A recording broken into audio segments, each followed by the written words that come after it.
Hello guys, it's your boy Jeff TG here. So in this video I'm gonna talk a little bit of my Souleater. I'm right here with my Souleater. So she is the most recent class that was added into the game. She is an assassin class and she wields scythe. You know how cool that is, wielding a scythe. She looks like a Grim Reaper, to be honest.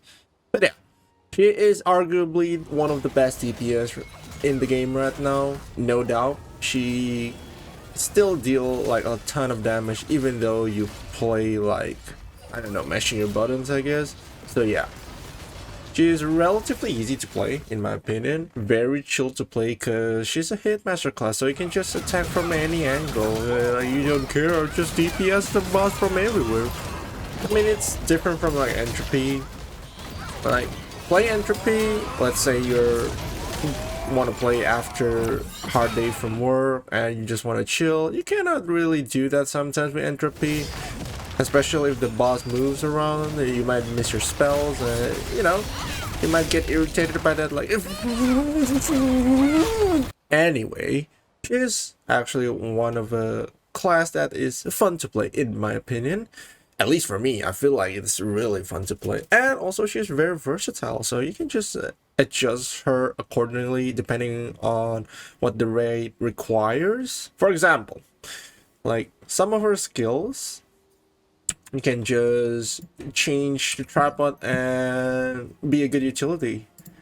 Let's say, yeah, guillotine swing, you have an options to choose between like adding more weak points or more stagger. And your Asteros, same thing. You can add more stagger into it, which is nice. Basically, that's the idea about her first versatility. In my opinion, both engravings do great in raids, so you can choose either one. But personally, for me, I love playing the Full Moon Harvester. That is the full spec build, and it has burst capabilities. Someone like Sorcerer, but it's easier to play in my opinion.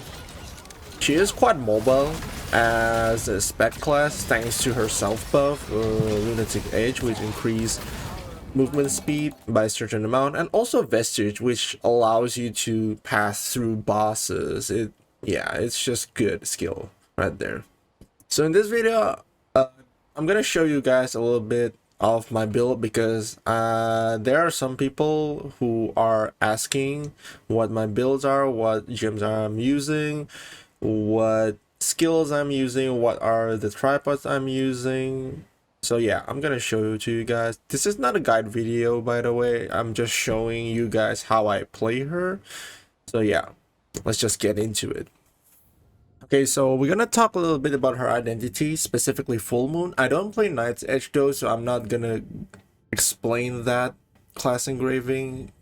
So yeah, I'm gonna talk about the identity first, then the skill set, and then lastly the class engraving, because in my opinion, that is easier to understand. Okay, so first of all, the Soul Stone. So this diamond shaped meter up above is called the Soul Stone right here, alright? Like, what does it do? It allows you to cast your purple skills. All right, these are your purple skill and these are your DPS skill. One purple skill require one shard, so that's how you see I cast my guillotine swing and it consumed one of my shard right there. Simple. Next, probably you ask how to generate this soulstone. So what you have to do is land your green skills or your gas skill. Let's just call this these whatever. What color is that? I don't know. Let's just call it gas skill. That gas skill, yeah, just land those attack and you'll gain soulstone. I'm gonna show you guys, I guess. So if you land your green skills, yeah, there you go. You're gonna generate soulstone right there. So the next thing is the possession meter down there, right here. What this possession meter do? Okay, so the possession meter, it enables you to do burst, especially if you're playing like Harvester, Full Moon Harvester class engraving, because when it is full, you can enter it, and when you enter it, it's called Deathlord mode. Just press the Z button, then you enter it. It will gives you a lot of buff, like 10% attack speed, 20% move speed, and 20% crit chance right there. And it also increases your purple skill damage. Why is that? Because that ties with your class engraving, which we will get into really soon. So yeah, when you're on your Deathlord mode, you're pretty much strong, alright? This is when you want to pump a lot of damage. So what does the class engraving do? So the class engraving gives you a flat crit right there, is 40%. It's on the text right there, you can go ahead and read it. And then it also generate possession meter on purple skill usage, which is important. We're gonna get into that later on. And if you enter this Deathlord mode, this when you press Z, it will reset your purple skills. All right, so you can just use them, spam them all you want. When you press Z, it will reset the cooldown, and then it will also increase your purple skill damage. So you're basically, it enables you to pump a lot of damage. All right, you want to pump as much damage in this mode as much as possible. Yeah, and after you use your purple skills, it also decreases your purple skills cooldown. Basically what this means is you can use your purple skills again after you do your burst. All right, simple as that. So probably you will ask how to fill your possession meter. The way you want to fill your possession meter is by landing your green skills and also your purple skill. You don't have to land your purple skills actually. All you have to do is just use it. So even if I don't land it, it still increase my possession meter. It's still better to land your purple skills though. Just try not to miss entirely. So yeah, that's how you fill your possession meter. Okay, so now we get into tripods. I'll just be quick and explain the most important one. So yeah, let's just go ahead and do it. First is Lunatic's Edge. Lunatic's Edge is your synergy. It gives like 6% extra damage onto foes, and also your self bow, which increase your move speed. So you're pretty fast, even if you're a spec class. You can level this up to like 10 if you want to, but if you don't have the luxury of skill point, you can just level it to 7 and it still works fine. Gluttony. Gluttony is also the same. You can just level it up to like 7, but if you want to level it up to 10, it's up to you. 7 is like the minimum requirement, I guess, because you have tenacity right here and it allows you to be fully protected. All right, you use Gluttony as a counter and utility skills most of the time. I rarely use this skill as a DPS skill, so yeah, I just use it just in case I need like counter or like destruction, because it has weak point. You can add more weak point on your first level tripod. Yeah, just change it into weak point enhancement. It's not really a big deal. Yeah, just switch it up if you really need destruction. Next one is Asteros. Asteros is a good stagger skill right here, and it's also a okay gauge generator. It fills a little bit right there. You can add just for more stagger on its first tripod right here. So yeah, you can do that. Probably a second level tripod is also quite important because it increases your possession meter gain. So yeah, that means you're gonna fill your possession meter much faster. That means faster burst capability right there. We're gonna get into the green skills first, then we're gonna get into the purple skills so that it's more streamlined explanation. Next is like your Death Order. Death Order is mainly for gauge generation. This is your main focus. The second and the third level tripod, just opt for the most damage. Very simple. Soul Drain. This is also mainly for gauge generation. The Soul Reversal is like the most important tripod of all. For the second, you want to go for like Grave Digger so that it changes into normal skill, so you don't have to hold it. And at the third tripod, just choose Death Grudge because it is used to gain fast soulstone gauge right here. So yeah, so that you can cast more of your purple skills. Now we get into the purple skills right here. First of all, Guillotine Swing. So Guillotine Swing on the first level tripod, you can choose either one, weak point enhancement or like concussion. And this is why I say that she is very versatile, because you can choose whichever depending on like what the raid needs. So if the raid needs more weak point, just choose this one, save it, and then you're good to go. You have more weak point. If you need more stagger, just change to concussion and save it. Yeah, you're pretty much like good. All right, she's very versatile and very flexible. That's why I kind of like her. Second level tripod, you always want to choose weak point detection and scaffold. You don't want to go for like crosswing because it's not worth it. You only go for crosswing if you want the cooldown reduction, and since your identity will reset your purple skills anyway, so yeah, it doesn't make sense to go like crosswing. You always want to go either one. I'm gonna tell you guys how to like determine which one to use a little bit later, but let's just go into the third level. You want to go for Otherworldly Monarch because it will increase your possession meter gain by 20%, which is nice. It means faster into your burst window right there, and also increase damage. Simple, straightforward. So to determine which tripod you go for on Guillotine Swing, whether weak point detection or scaffold, I always go to weak point detection if and only if the boss moves a lot. All right, because it's better for you to land your hits and do some damage rather than gambling for high damage nuke, which you have a like higher chance of like missing. If you miss your spells, you're gonna do 0 damage, and that is actually worse. So it's better for you to do a little bit of damage than missing it entirely. That's what I'm trying to say. And the time needed for scaffold to land is unrealistically long, so you have to consider that one. All right, you have to be careful when using scaffold. The second consideration is if I'm in a progression run, probably I will opt for weak point detection because it is faster. Sometimes I am not used to the boss patterns. I still need to learn how does the boss behave. So weak point detection overall, it's pretty good. Like it's always good. All right, it's never bad to go for like weak point detection. So if I want to go for scaffold, you only want to use this if the boss is stationary. A good example of this one is Breshaza Gate 3.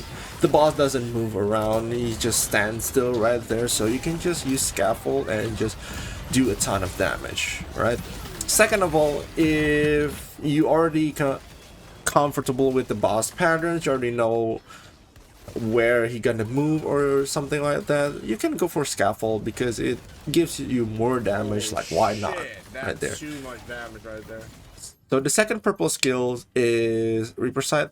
So the first level tripod is personal preference. I prefer Tenacity compared to like Shatter Compass because it gives me protection so that I don't get pushed. Remember the idea before, it's better for you to land your spell than missing it entirely because you get pushed, or yeah, it's just not nice. All right, if you're using Hitmaster Engraving, probably you want to go for this one because it increases your damage. Why? Because it removes the positional attack right there. So yeah, it will benefit from Hitmaster if you're using this tripod. All right, that is one of the consideration that you can think of. Second level tripods just opt for like the most damage, which is Condensed Soul. The third one, Otherworldly Monarch. Simple explanation, same as Guillotine Swing, more damage. You gain possession meter increase right there. It's good. It's just good. All right. Last of the purple skills is Vestige, and this is a really good skill. It allows you to go through boss. So yeah, you always want to have this skill. This skill actually makes you a lot mobile, like super mobile in my opinion. So yeah, you always want to have this skill. So the important one is probably the 2 souls, because it gives you like 2 vestige. So basically it feels as if you have like 9 skills in your skill set. So yeah, it's just nice. It makes you to be able to rotate your skills more fluidly. Okay, so for the skill runes, you can just follow what I have right now in here.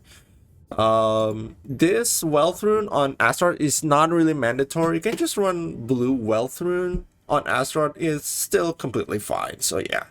Next is probably gem. For the gem configuration, it's pretty straightforward. You want damage gem on your purple skills, so Reaper Scythe, Guilt and Swing, and Vestige. Go for damage on those, and then for the other slots, just fill it up with like cooldown gems. So you will have like 8 cooldown gems, which decrease every single skills that you have in your skill set right here. So you just go for like cooldown gems on every single one of them, so you have smoother rotation. Simple. The next one is your set bonus gear. For the set bonus gear, there are 2 options. You can go for like nightmare or hallucination. So this is what you want to think of when you're deciding which set bonus you want to use. For me, I just personally love nightmare because it gives me more damage, and it also has the boundless MP phase, so it will recover my MP if it's low. There's some time where you might run into mana issue as a Souleater. So yeah, that boundless MP right there is actually quite handy. For hallucination, the big thing about it is you have more crit, so yeah, it's gonna be better. You're gonna crit more, but the downside about it is you're gonna have mana issue. To compensate that, maybe you want to go for like mana food to like sustain that mana hungry issue. So yeah, that's probably the workaround that you can do for that. Alright, so now we're gonna talk a little bit about her engraving, the engravings that I use on her. So first of all, Grudge, really straightforward. It's just straight up damage. Queen Bond weapon. So Souleater has a good amount of crit because of like class engraving. It gives you like crit. You usually wear crit spec necklace most of the time, so you have a substat crit. And your identity or Deathlord mode gives you like 20% extra crit chance, so you gonna have like roughly 54% ish crit chance.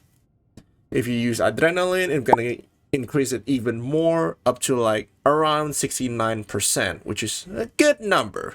Really good number right there. Okay. And especially if you play with Halu, you're gonna push that crit even further, up to probably around 80 to 90%.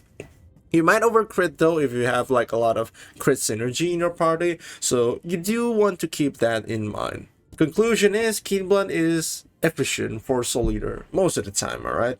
Next is Raid Captain. So your self buff, your Lunatic Edge gives you like 16.9. This is level 4, by the way. If you're at level 5, it will give you 19%, if I believe so. Let's see. Yeah, level 5 will gives you like 19.2. So yeah, it's quite a lot. And remember, yeah, you need to hit the boss in order to have that move speed buff, alright?